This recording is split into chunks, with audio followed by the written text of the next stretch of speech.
Hey, 1 2. Check 1 2.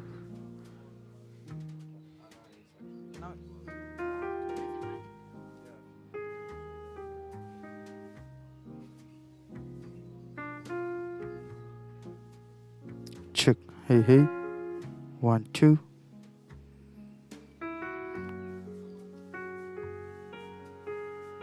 Hello.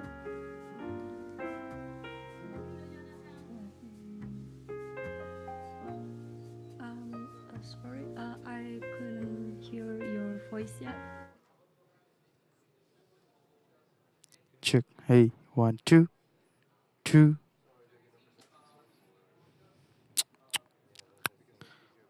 Hey, check 1 2 2 2. Hey, check 1 2.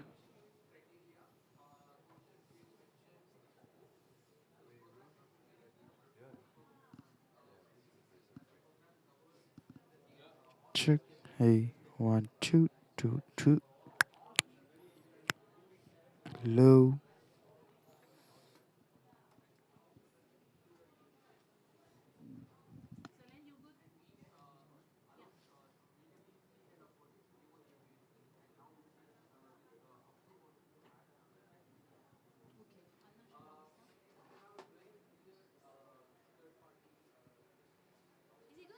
But it is not still not clear. From my end, it's correct. Check. Hey, check. Increase the gain now for this cable. Check. Check.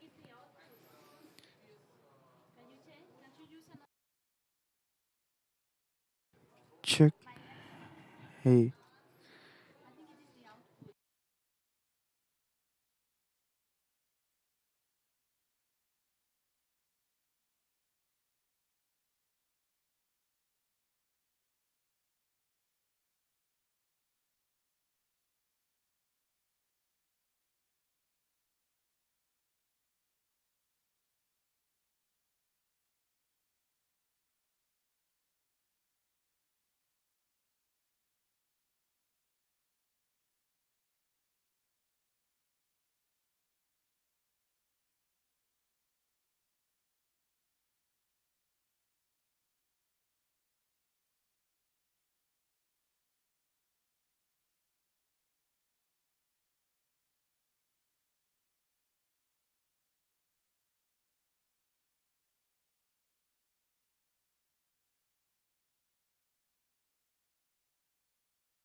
check.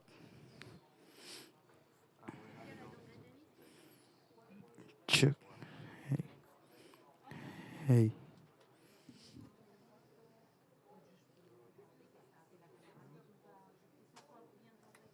check. Hey,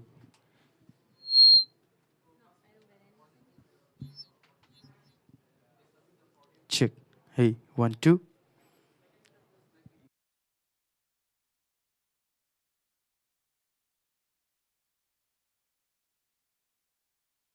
Check. 1 2. Hey, check 1 2.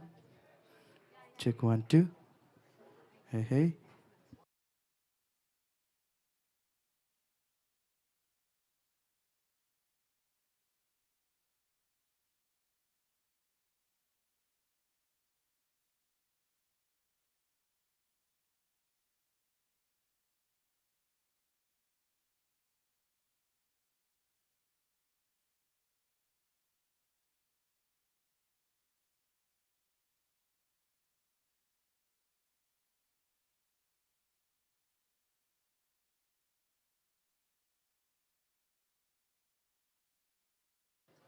Check. Hey.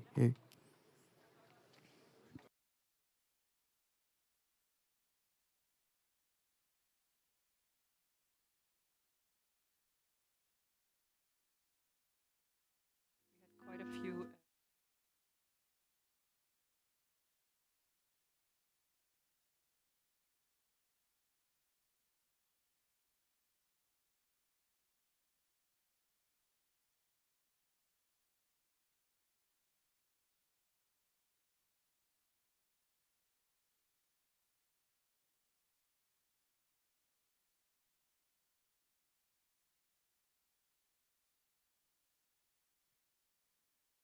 let me just open the questions. And let me just think. I think we're having an almost completely female panel. So Hello, good afternoon. yeah, Can you hear us? Cool. Good. we might win a prize for this. Hello, Hannah, Heidi, Michelle. How are you? Hi, good morning. Good I mean, afternoon afternoon. from Dubai, COP28. Afternoon. That's right. Can you I hear me? just landed yesterday, so. Yeah, I can hear you. All right, can we do a little test one by one? We can actually see the three of you, and we can go from top to bottom from what we see here. We can start with Anna. Can we check your sound, please? Hello. Yeah, for me it's a good afternoon. So For you, it's good can you hear afternoon. us? Good afternoon. Yes, Anna, we hear you clear. Good Heidi, afternoon and good sound. Nice. Heidi, can we check? I think it was working before. Yeah. Yeah. Okay. Okay. Heidi, can we test the sound? Okay. Okay. Can you hear me? Yes, we can hear you. We can see you. Good morning, afternoon. We don't know. No. Good very evening, no? For Good, good Indonesia. very evening. Okay. It's 8 p.m. in Europe. Okay. Good night almost. Michelle, can we? Hello? Hi. Testing? Yes, we Does can it hear sound you good? very well. Okay, great. All right. Can you see us? I can, no, just starting soon. No. Can we see us now? No. Yes. Yes. Right. All right. Anna, we see we have a PowerPoint of yours, but we wonder if you would prefer sharing your screen instead. We can do either or. We don't mind. Whatever you prefer. Maybe it's easier for the clicking if I do it. I think so, but we leave it up to you. It's your space. Sure. Yeah. If that's fine, then let me just quickly give it one shot. Da, da, da, da, da. So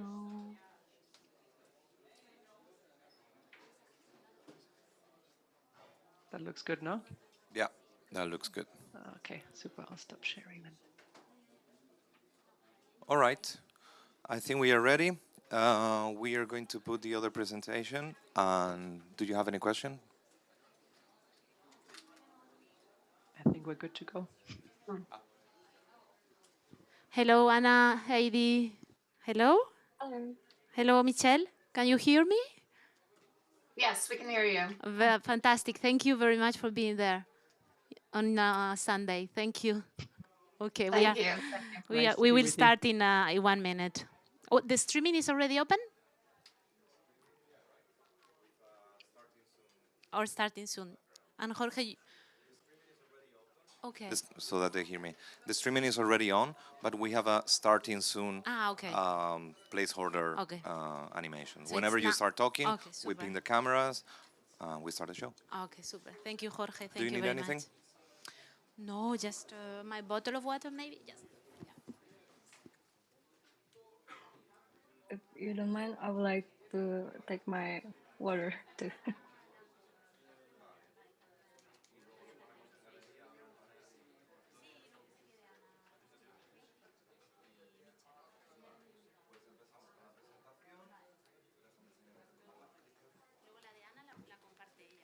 Sí, eso acaba de.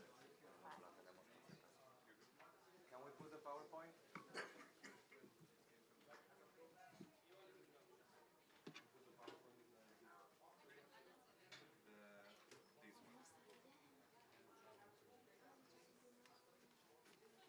The clicker, I don't know who's going to be in charge. Lo más fácil del mundo. Vale. Ánimo, good luck. All the best. If you need anything, I'll be down here.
using this one?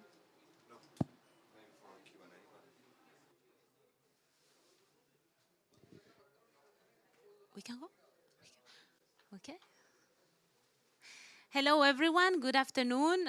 Good morning for those who are, or very early good morning for those who are watching us from the Americas. Good evening for those watching us from Asia Pacific. Good afternoon already for those in Germany, like one of our speakers. My name is Mariana Castaño Cano. I am the founder and CEO of 10 Billion Solutions, Climate and Sustainability Communications. And I'm here in representation also of the PEEB program, the Program for Energy Efficiency in Buildings, which is the organizers of this event, kindly hosted by the NDC partnership. Our very deep appreciation to the NDC Partnership Pavilion for hosting this event today. We are going to talk about how do we go from target setting to implementation, from targets to action, nationally determined contributions driving sustainable buildings solutions. From submissions of NDCs to real action, to the implementation on the ground, discovering how the nationally determined contributions are shaping the future of our green buildings is the key of this event, but furthermore, the key of a new paper published a few weeks ago by the PEEB, which is available on the PEEB website, and you can scan this QR code. We leave a couple of papers around here so that you can go and dive into the paper. So this analysis has found out that 80% of the nationally determined contributions, which are the climate action plans by countries, are addressing buildings, but they don't do it all in the same depth. And we need to really understand how countries foresee the transformation, because we are talking here about a deep transformation of the built environment in order to abate this big energy intensity of buildings and construction, and Jonathan will let us know more about that. The program for this event has been changing in the last hours, because we are in the last 48 hours, basically, of the COP, and the agendas are very busy and they are moving. So some of the foreseen speakers couldn't be here with us today, and we want to thank those who are stepping in on their behalf. So thank you, everybody, for being with us. We understand that the situation is, as always at the COP, right? Very tense, and people are called in emergency to some meetings. So we must go on as we can. So our speakers today, I'm going to very briefly introduce them to you. If the colleagues in the technical side are so kind to show the people who are connected, who are basically these people, but it's better if we can see them on screen. So we have Heidi Aisha. Heidi is representative of the Green Buildings and Sustainability section of the Ministry of Public Works and Housing of Indonesia. Hello, Heidi. Hello, Mariana. Thank you for being with us. I guess it's very late for you, right? Yeah, it's 8 p.m. in 8 Indonesia. p.m. Well, thank you on a Sunday at 8 p.m. Thank you. We have from Germany, Anna Sinecker. Anna Sinecker, who is a program officer, advisor at the Program for Energy Efficiency in Buildings. Anna, good afternoon for you. Good afternoon, everyone. It's lovely to be with you. Thank you for joining us. And also we have to say good morning, early morning, I guess, to Michelle Farrer. Michelle is Senior Operations Officer at the IFC. Michelle, good morning. It's good to be with you. I was just on the ground there about 30 hours ago, so still on the same time. You are in Canada, right, if I'm not mistaken? No, I'm based in Washington, D.C. You are in Washington, D.C. What time is it over there? That's a good question. I think it's 8 a.m. this morning. Okay, so we have 8 a.m. 8 p.m., 5 p.m. here. We're covering the globe. And last but not least, our speakers who are in person, but not for long, because Jonathan is taking a plane tonight. Jonathan Duane. Jonathan is Program Officer at the Global Alliance for Buildings and Construction, the Global ABC, that has a very nice pavilion, one floor up, and which activity has been very intense. Jonathan, hello. Good afternoon. Oh, sorry. Is it I need to use a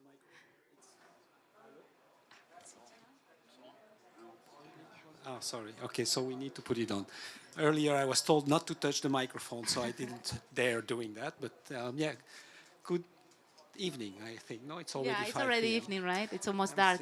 Almost, yeah. It's been a tough, long week. Tough, almost over for you. Thank you for reserving your last engagement for the PEEB. Thank you for that. And last but not least, we have Daphne Frank. Daphne is Senior Climate Coordinator at the GIZ, at the GIZ. Hello, thank you. Thank you for being with us, Daphne. Yes, hello to everybody here in the room and outside in the globe. I'm really happy to be here on the panel. Thank you, Daphne, for being with us. And without further delay, we are going to dive into that paper published by the PEEB very recently, Buildings in the NDCs, Mapping Targets on Buildings in the Nationally Determined Contributions. And Anna is going to present the key findings, the key analysis. Anna, the floor is yours.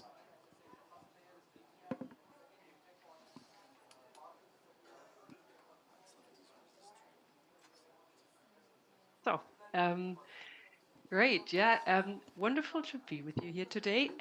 I have the pleasure, and I know you're all tired after a long COP, but I think we really want to take that opportunity to talk with you about the NDCs today and what they could do for action on buildings. I think the COP is slowly, reaching its climax, going to the end, but after the COP, I think we'll be at the point where we really have to talk about implementation and really kind of roll up our sleeves and do what we do best and continue with that.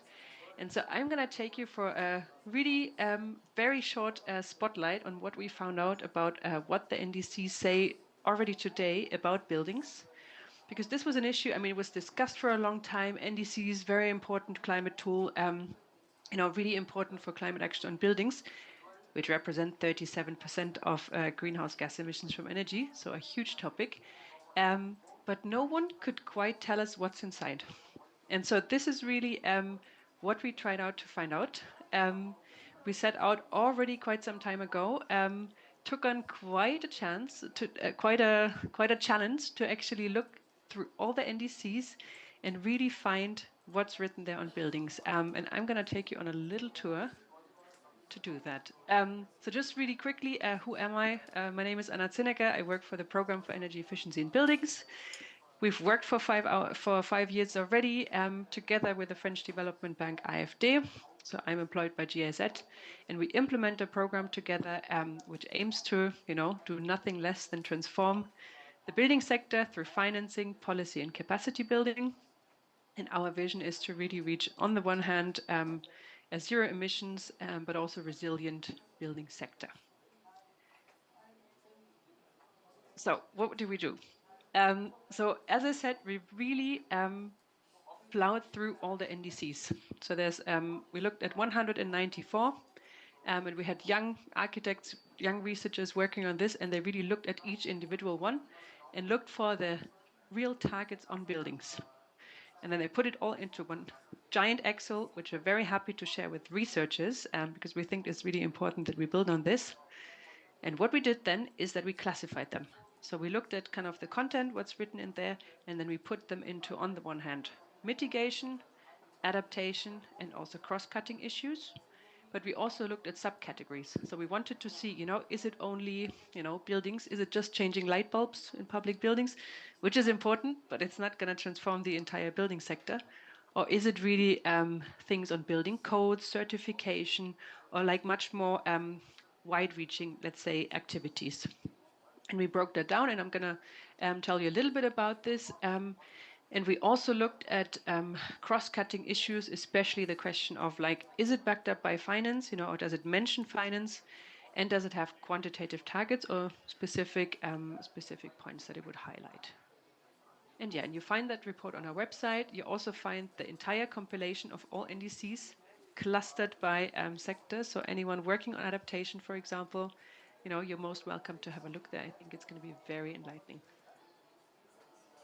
Okay, and our main finding, and I was so happy when that came out, was that already now 87% of NDCs do have targets on buildings. So I think this is like a very a powerful finding. We really see countries do want to address the building sector, and there's a really a drive for this. You know, we just need to see kind of, you know, do we have the right targets, you know, or what is needed actually to even increase that. All right, and I think no surprise, but mitigation is the clear front runner.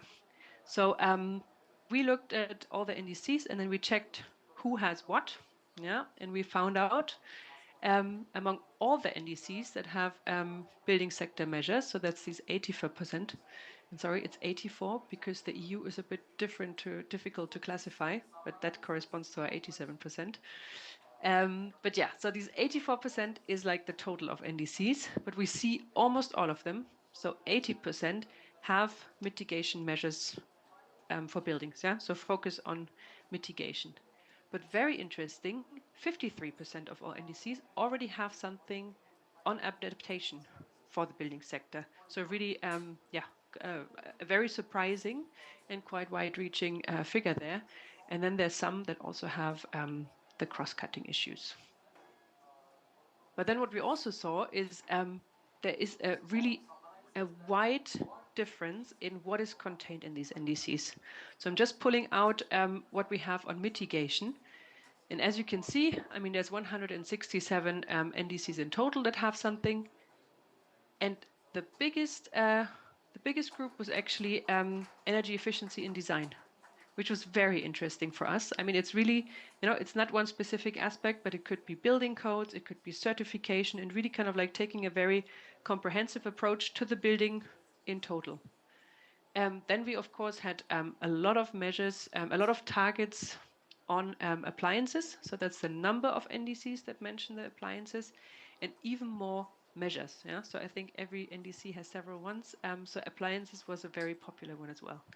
Then we do have renewables, building materials, very interesting. Also here, very well represented. Could be targets on cement or kind of the production of other materials. Cooking was in there, and a tiny bit on renovation. So not that much, but there is some. Yeah, and like I'm going to conclude with a little outlook to basically gear us up for our discussion. So we did see there is a lot happening already on buildings in the NDCs. Still, I think what we need to see now is how can we make the new generation of NDCs even more ambitious, even more measurable, and finance ready to actually have good targets that then translate into action. And yeah, I think that question of finance will probably come up in our discussion. Also, the question of how to shape targets. Yeah, and I'm very much looking forward to the discussion now. And I hope we can give NDCs on buildings a good boost today. And over to Mariana. Thank you, Anna. Thank you very much for that presentation. And again, please go to PEEB.build and go to the publication section and you will access the paper. It's also accessible via a scan of this QR code. Thank you, Anna, for that overview of the key findings and the analysis that you have undertaken. So now we are going to illustrate this approach to transformation through good planning with the intervention from Aisha, from Heidi Aisha. Heidi is from Indonesia. She is representing the Green Buildings Secretariat at the Ministry of Housing. Heidi, could you please let us know a little bit about the comprehensive policies on green buildings that Indonesia has included in its NDC? Heidi, over to you. Okay. Okay. Thank you, Mariana. Greetings all. Again, I'm Heidi.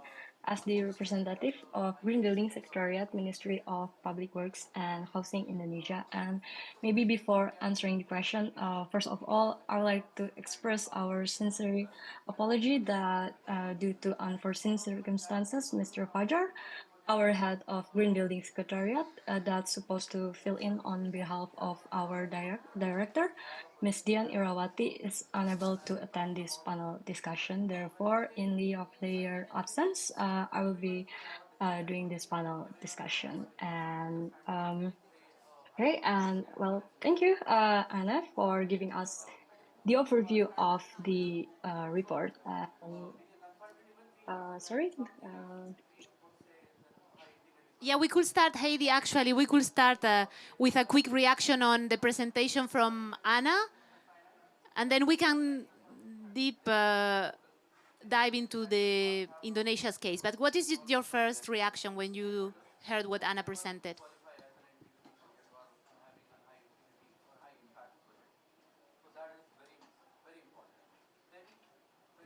Okay, maybe, can you hear us, Heidi? Yeah. Okay. Okay. Thank you. Okay. And as for the quick reaction, well, first of all, thank you, Anna, for giving us the overview of the Building in the NDC report. And it is very informative and useful to understand the current status and challenges in achieving the global climate goals, and specifically in the building sector and how it contributes to the NDC effort. So thank you again for showing us the report. And as for Indonesia, itself is well aligned with the trend and best practices that are already identified in the report. And we have prepared the Green Building Implementation Roadmap, which refers to the energy sector's NDC target and the mitigation NDC implementation roadmap. So it's pretty well aligned. And these are important steps to ensure that our buildings are energy efficient, resilient, and also, of course, sustainable. And we hope that this report will inspire more countries to take action and to collaborate with each other in this crucial sector. We also look forward to see more studies and like this in the future, and with update data and analysis that could help us shape our policy too. So thank you. Thank you, Heidi, for that first reaction. Now let's continue with Michelle. Michelle, are you surprised? You're not? What's your take on the analysis? No, so great. Thank you so much for having me on the panel. My name is Michelle Farrell, as introduced. So I'm working with IFC, which is the private sector focused arm of the World Bank Group. So immediately I loved the statement here where you said we need to be finance ready. The question is, how are we going to fund this transition? It's great to see that we have climate action plans moving forward, but we need the framework and the pathway to get people there. So this is what I'm really looking for as the next steps. Now that we have our direction, how do we move forward? Thank you. Thank you for that, Michelle. Now we are going to hear from the room. Daphne, a quick reaction.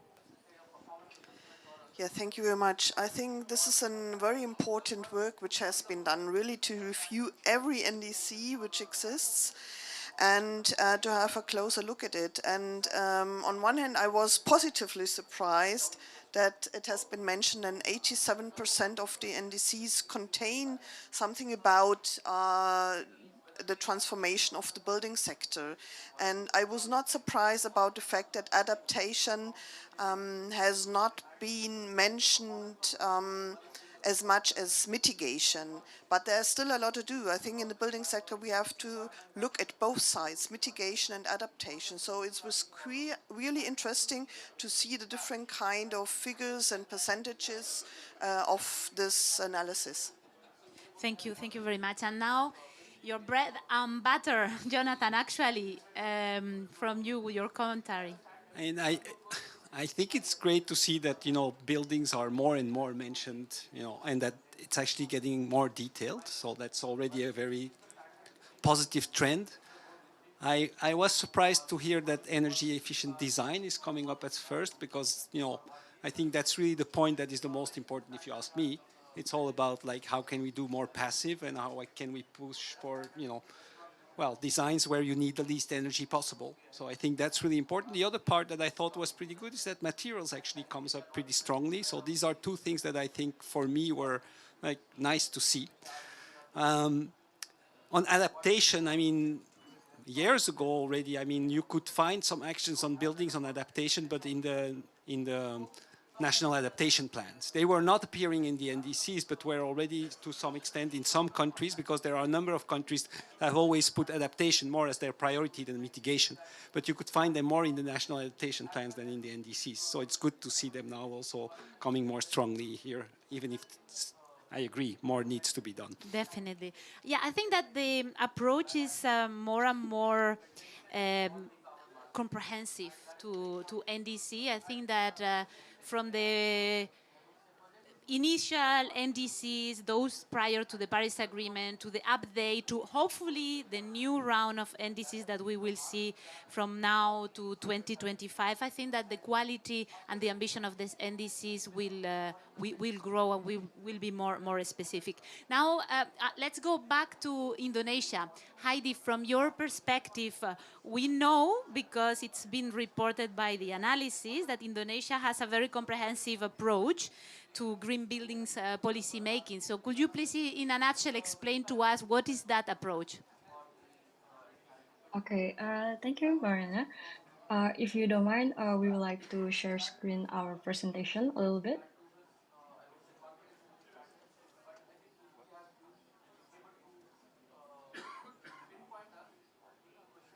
And you see the presentation? I think it's coming up. It says you are sharing the screen, but the presentation doesn't show. Okay. Now it does. Now it does. So great. Okay. Thank you. Okay. Yeah. So first, maybe we go back to the commitment first.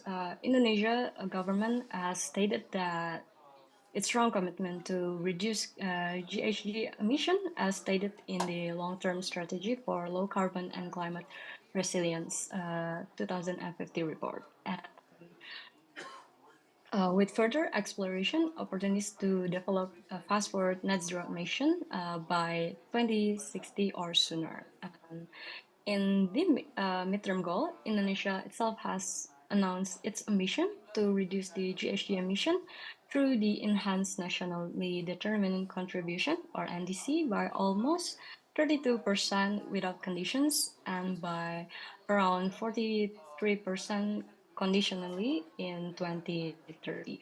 And as we can see, as we know, energy sector itself is one of the largest emitters in this country. And in Indonesia's NDC, buildings is part of the energy sector, as outlined in the law number 16 year 2016, and further detailed in the presidential decree 98 year 2021. And if we look the NDC mitigation implementation roadmap. So yeah, just like the report, our building sector is part of the mitigation, and it indicates that the building sector could reduce GHG emission by almost 9%, with 1.91 million tons of CO2 for the commercial sectors and around almost 26 million tons of CO2 for the household sector. And so therefore, we believe that building plays a significant role in decarbonization effort in the energy sector. And for that, first, our government is actively disseminating, implement regulation policy, and also integrate programs to achieve those targets. And one of it is including adopting green building, or as we call it, bangunan gedung hijau, or BGH. And as mandated in our government regulation, BGH buildings must achieve minimum of 25% energy conservation and 10% water conservation, which if implemented in all buildings, that would help reduce the GHG emission significantly. And as part of our energy sector in the NDC roadmap, Indonesia's Ministry of Public Works and Housing has taken first steps to achieve this target, such as conducting green building certification, conducting capacity buildings through green building assessment training for professionals, local government experts, and civil servants, also composing and publicizing regulation, developing the green building database in our digital platform, and also assembling the green building implementation roadmap. And the Ministry of Public Works and Housing aims to launch its green building roadmap by the end of this 2023 that align with the Indonesia's NDC emissions reduction target in the energy sector. And this roadmap hopefully will contribute for achieving energy zero carbon emission in the building subsector by 2060. So I think that's all from me. Back to you, Marina. Yeah, thank you very much. Thank you very much. This illustrates very well how a country which has so much to build, because we saw in Anna's presentation that refurbishing is important. In Europe, for example, it's a big chunk of the energy efficiency gains. But in many countries, like in Indonesia, a lot of new buildings must be built. I heard this morning you said, Jonathan, 70% of the buildings will be built that will be standing by 2050, right? Yes, 70% is huge. specifically Africa. In Africa, it's really impressive. So the design phase is really important. But to make those buildings green, break the ground, we need support. We need finance. And we have two representatives here from the finance provider side. And I would like to understand with Michelle and Daphne's contribution how the support providers are getting ready, and how are you actually already providing support to the country so that they can plan and implement the green building policies. Daphne, if you want to go first. Okay. Yes, the PEEB program has all. Is it on? Yes, it's on. Okay. The PEEB program has already been mentioned, so I'm very happy to announce that the PEEB program implemented by the French Development Bank, AFD and GIZ, is scaling up massively starting this year. So PEEB is a global program that aims to achieve a zero emission and a resilient building sector. And what we do is that PEEB supports our partner countries with financing for large-scale projects from AFD. And we as GIZ, what do? We focus on ambitious policies and skills for green buildings. So we give, on one hand, technical advice, and on the other hand, a lot of capacity building. So we complement each other in a very efficient way. So just to mention one figure, in the last 5 years, we have already supported a finance pipeline of buildings projects representing 1.9 billion euros. So this is quite a lot. And so I think this approach proved to be very successful. So we combine really the efforts and we scale up with funding now from the Green Climate Fund and the governments of France and Germany and the EU Commission. So we are now going to work with 21 countries across the globe with 3 new funding windows and a total budget of 250 million euros. So I'm really particularly happy to hear from the Ministry of Public Works and Housing from Indonesia how they developed the NDC and how they were able to develop specific targets to the building sector, because we will be working together also in the PEEB project. And I'm very confident that with this program we can support also the priorities of our partners, and not to forget, very important to us, the needs in the private sector, because without the private sector we cannot move forward. Yes, this is so far to explain what we are doing in the PEEB project, very concrete in the building sector. Yeah, thank you for that, Daphne. Yeah, definitely putting the money where the mouth is really important. 2 billion in the pipeline and thanks to the Green Climate Fund support, many more good to come in the coming, well, years. It's starting now as we speak. From the IFC perspective, Michelle, how are you supporting the buildings transformation, and what is the outlook of new Right, thanks ways so much. of support? Okay, great.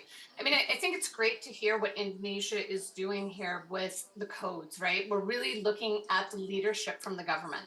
But to enable private sector transition, we need a three-pronged approach. So that is first, again, what we're seeing here from Indonesia, the government, whether they're providing some sort of incentives or regulations, but also creating an enabling environment for them to be enforced. So in some countries, we may have the regulations, we may have the guidance, but we don't have the pathway.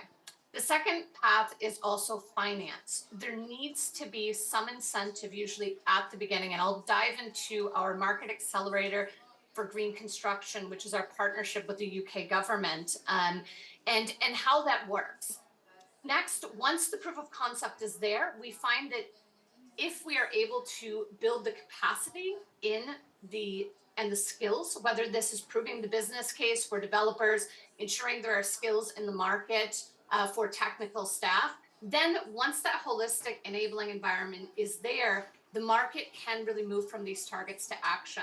So one example that we have, again, the UK government partnership I mentioned, we have just increased another 36 million pounds to this program, and 24 million pounds of this will be actually concessional funds. So we use the concessional financing to blend to make the green buildings affordable. And then 12 million pounds of that is going to be for technical assistance and the EDGE green building program. So without the technical assistance, without the capacity building, even though we have the funds and the concessional finance, it won't be successful on the ground. So it's really interesting and important to look at this as a holistic system. Yeah, absolutely. You mentioned, Michelle, the importance of the political sign, the signals sent by the policymakers to the private sector so that this is the way to go. And I think that from the Global ABC, again, this is the bread and butter of what you do at the Global ABC. Jonathan, you bring together the very diverse stakeholders ecosystem. You have the government, you have the private sectors, you have the research. And you also recently made an assessment of where do we stand, and you presented here at the Global ABC Pavilion some results of your assessment. Could you please let us know what is the status of implementation of climate action, and what is the potential of rebuilding a greener world with the NDCs that are coming up? Thank you, Mariana. Vast question. I mean, we've been tracking progress since 2016. Our first report, I mean, actually 2015 was the first year where we're looking at the building sector.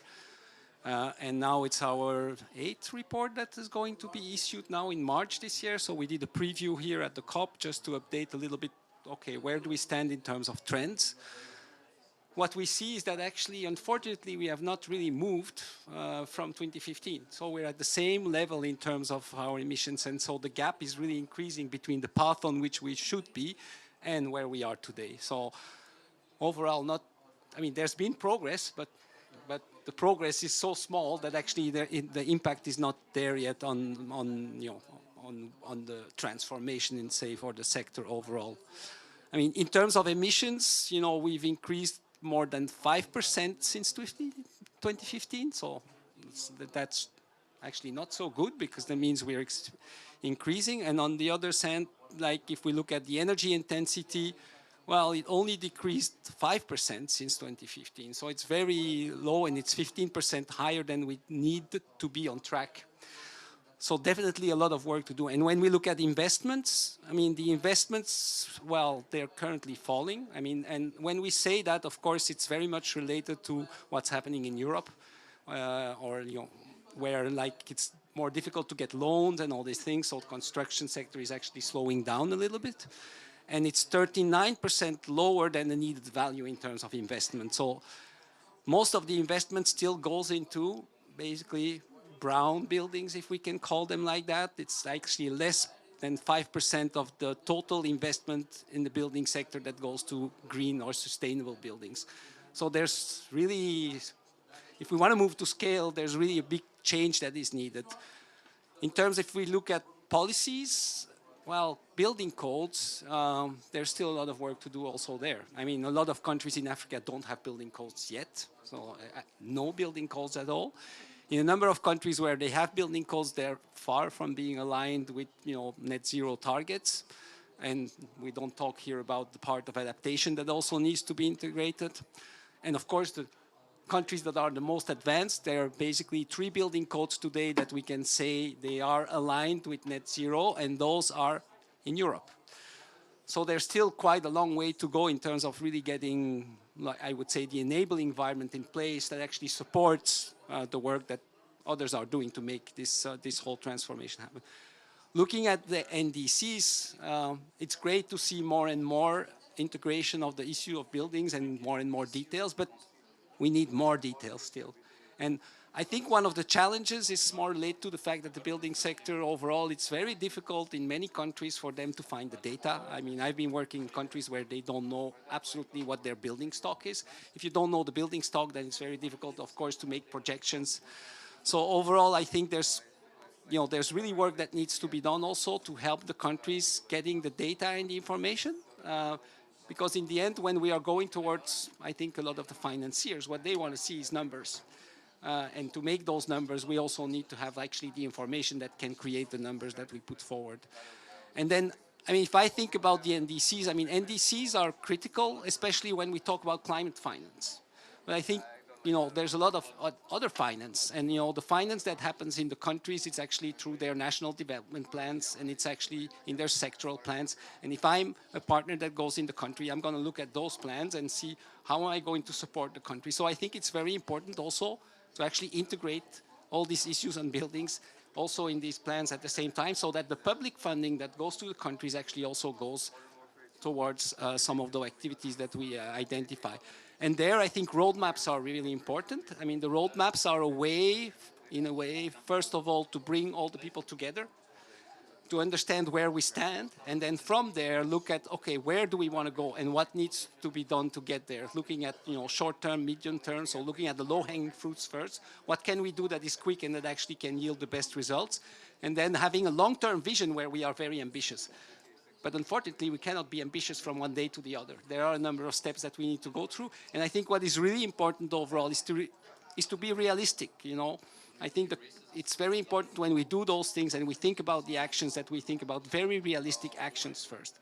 Because otherwise, they don't get implemented. If we are too ambitious from the beginning, and we actually won't get the results immediately. So I think it's really important to see, okay, what can be done easily, fast, and then still have a vision that we want to be very ambitious. So it's important to be ambitious, but it's important to be realistic. Yeah, definitely. Commitments on papers are not good enough. We need commitments on whatever, cement, clay, whatever we use to build our built environment. So you pointed out, Jonathan, some of the challenges. So I would like now to illustrate that from a country perspective.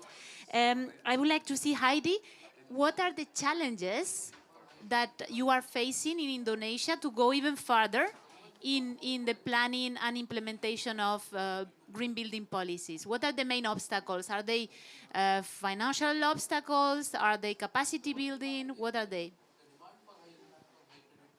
Okay, thank you, Verena. Okay, as for how to increase our ambition in the NDCs on building, we believe that collaboration and also strengthening the policy will be a vital role in increasing ambition in the building sectors. And maybe if you don't mind, I would like to share screen again. I think I have the perfect slides to show. Okay, can you see it? Yes, very well. Okay, so regarding regulation, yes, we already have some that regulate the building itself, but still, unfortunately, green buildings are not yet explicitly included in our National Medium-Term Development Plan, or as we call it, RPJMN. And we believe that RPJMN will be the one that enable us to make that holistic enabling environment with and we are currently try to integrate the green building implementation program into the new RPJMN to make green building implementation as one of the national priorities. So therefore, if we succeed to integrate it, we hope that it will open more opportunities such as the climate funds and also integrating with other programs. And yes, we also believe that collaboration matters. So in the end, collaboration would be the one that sets our ambition further, whether collaboration between the government itself, between our ministries, or between the government and the private sector. Maybe that's all for me. Back to you. Thank you very much. And it looks like everything was scripted from Jonathan's point that we need the national development plans to be aligned with the ambitions from the green buildings perspective. And then Heidi, that brings it out of her heart, a slide on that. This was not prepared, but we see, that from the global ABC that you understand what's happening on the ground. And from a provider, support provider perspective, what are the difficulties that you see on the demands and the projects that come to you and that are not eventually ready, finance ready? Yes, I think we should have a look at two gaps. One is the ambition gap and one is the implementation gap. And of course, there's also a financing gap. And with regard to ambition, the new NDC cycle gives us new hope so that the building sector can be included with more specific targets. Yes, we have to assure that all the study can be used also to bring the building sector further and to be more ambitious, but not only to be more ambitious, to very quickly to go into action, to build up new buildings, to renovate buildings, and to move forward the whole building sector. And but this is a huge opportunity together with the buildings breakthrough, which came up during the COP, to move forward the building sector in the new NDC cycle. And on the other hand, we have the implementation gap. How are we going to implement this? There's a lot of lack of capacities and of financial resources to prepare and execute the national climate action plans when we talk about climate action. And we really try to strengthen these two parts. And what we need is also a more holistic approach, not only focus on one specific element of the building sector. We need to focus of an integrated, in an integrated manner of different kind of elements. And I think the PEEB program could support all of this and to share these international experiences to target on technical and financial assistance at the same time. And Michelle, from your perspective, from the IFC perspective, what are the needs that you identified and that could, like the low-hanging fruit, what are the needs from the countries that you think could be more easily satisfied if some gaps will be breached? What are the sticking points there that you find could be easily overcome through collaboration? Right. So yeah. I mean, what we're seeing here is we at IFC, we work in the emerging market sector. And what we need to do is help these markets leapfrog past the brown building period, right? So how do we get them, as they have that economic growth, as these needs grow for whether it's housing or new buildings, we need to make sure that we are not financing brown buildings. I'm happy to say that IFC does not finance brown buildings. We make sure that all the buildings that we invest in are green, and that would be a great thing to see from the development banks to make a commitment to do this. And unfortunately, of over the 230 billion of green private debt financing that was made available in 2021 for construction value chains, just 10% of that went to emerging markets, and most of that actually went to China. So we need to make the commitment. We need to make banks take this on board, that we're not going to be financing brown buildings anymore. And particularly, I just want to add on adaptation financing. This is a big challenge here for us as well. So most of the finance for adaptation is currently coming from the public sector, and we need more private sector finance in this area. I was at an event earlier this week and heard one of the heads of, I think it was EBRD, say that when investors do not have the data available on what to invest in, they overestimate the risk and they underestimate the opportunity. And this is really where organizations like Global ABC, by providing that data and collecting this information where these opportunities lie, we can then leverage that to become a much better investment opportunity, whether that's on adaptation, whether that's on green buildings, whether that's on retrofit. How do we make this a great opportunity for investors? And I think this is what's going to help us go quickly. Yeah, thank you. We need to dream big, right? And kind of stop inertia to keep us doing what we are used to do because of the inexistence in some cases of building codes forcing us to do better, right? So thank you very much, Michelle, for that. Thank you very much, Daphne, also for your perspective. Now we are going to offer the possibility to the people in the room, if there are some questions, to ask questions to our panelists. And if there are no questions now, I would like, we are almost at the end of this COP, right? COP28, it's 2 days away from its outset. They have promised, the presidency has promised an early closing of the COP. Let's see how it goes. But it's pretty certain that there will be a lot on energy there, on renewable energies, at least we know, and on energy efficiency. And this will have somehow to cascade down to the policy making on the ground. What are your expectations? So I'm kind of putting you on the spotlight here. So what are your expectations after what you have heard in this event and throughout these 2 weeks? What is going, or what should happen in 2024? And let me start with Heidi from Indonesia. What is your hope for 2024? Oh, okay.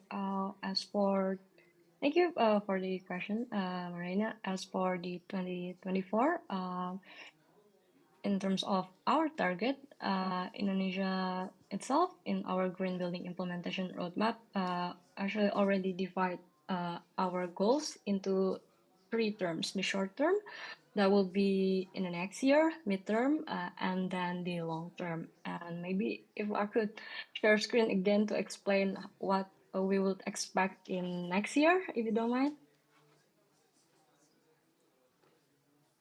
Okay. Yeah. Okay. So for next year, we actually make our target achievement based on implementation zone, and we will be focusing on zone 1 and 2, which are the Java and Sumatran region. We choose that region due to its population distribution, energy, water consumption, and the green building implementation experience.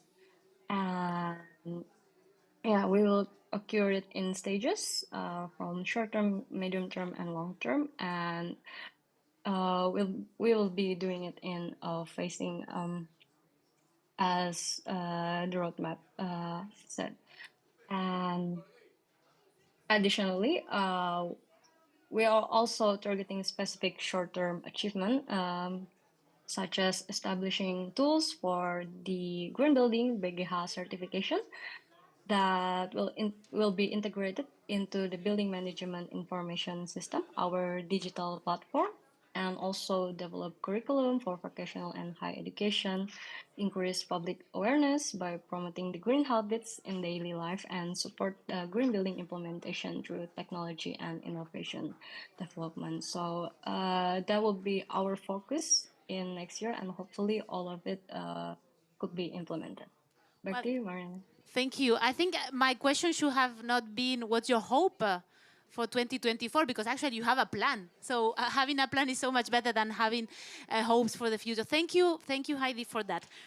Now let's turn out to Michelle. So Michelle, what do you expect? You just left COP28. From what you heard here and what's coming up in terms of goals for finance, for mitigation, for adaptation, for renewables and energy efficiency. What do you hope next year will bring, or it should bring? I mean, what we know, IFC has just released a report, Building Green, Sustainable Construction in Emerging Markets. And if decisive action is taken in construction value chains, we could see by 2035, if we met these NDCs, a 3.6% reduction in global CO2 emissions. So this is something, if we follow through, we are going to be successful. Again, just what do we need to bring in the private sector? What we need to do is work on projects that can implement policies, get that regulation going, but also become attractive to private sector financiers. And this is really the key. We need to use the concessional funds that we have, thanks to the UK government and other entities, to use that finance to prove the business case for green buildings so that we have both private sector and government-enabled transitions as we go through in the next upcoming years. And I do think it is possible. We just need to work together and move both the private and public sector along these steps. Yeah. Stepping up collaboration. Collaboration matters, as Heidi said. Daphne, from your perspective, what should happen in 2024? Well, it's always a huge question, but I really hope that the buildings breakthrough is going to really break through, right? So I hope that there are going to be a lot of more national programs that give incentives to the private sector to invest.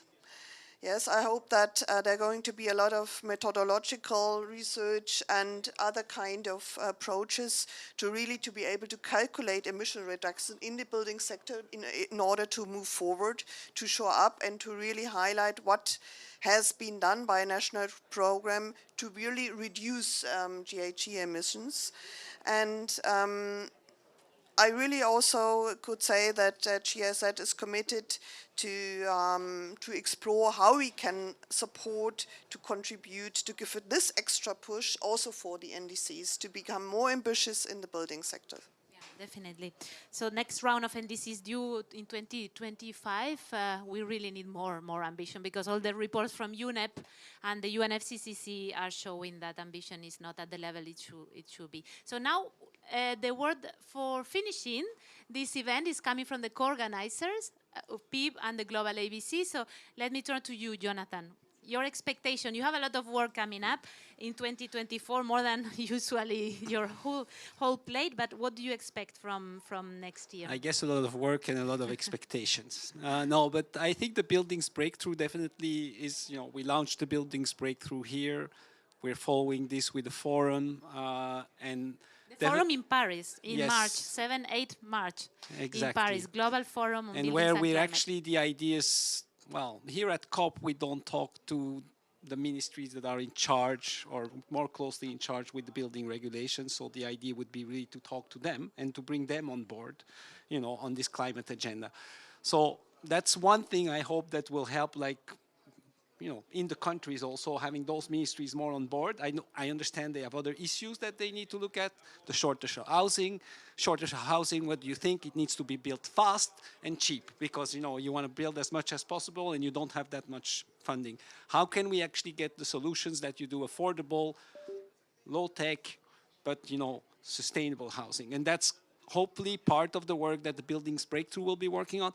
The other part I think is really important is, decarbonizing the materials. I didn't mention it earlier, but this whole idea of taking a whole life cycle approach to a building and really looking also at the whole materials part and all the materials and the construction that goes into it. This is a part of the emissions that we have not been looking at enough, and there is now, I think, more and more, consciousness about the importance of this.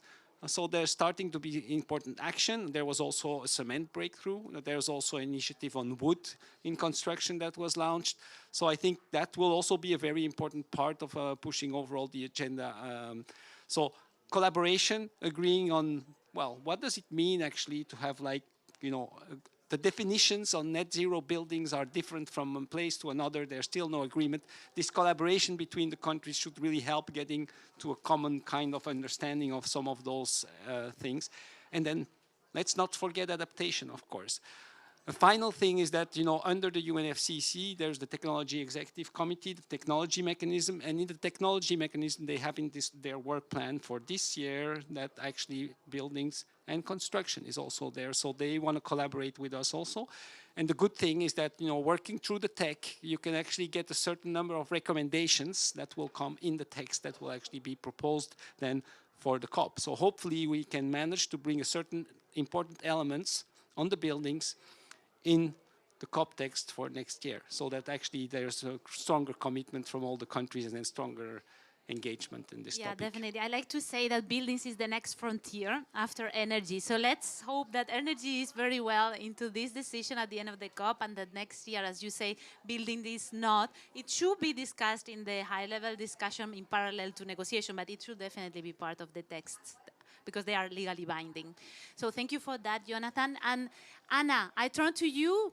Thank you again for your presentation from the working paper and your final insights and conclusion, and what do you expect from 2024? A lot of work, I know that.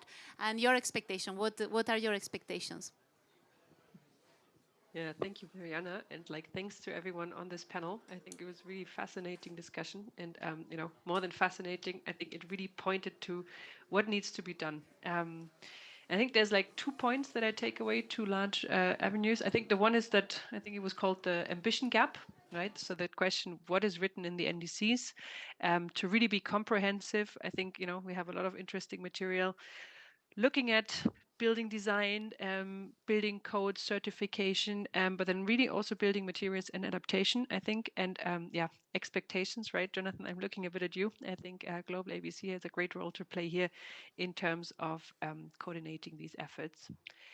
But then we also really saw that focus on implementation. And I think that really became clear that there's quite a lot of asks for things to happen in the building sector. I mean, we saw how important it is to work on regulation and the policies in countries, and to take it out of the NDCs and into national development strategies to really move things forward.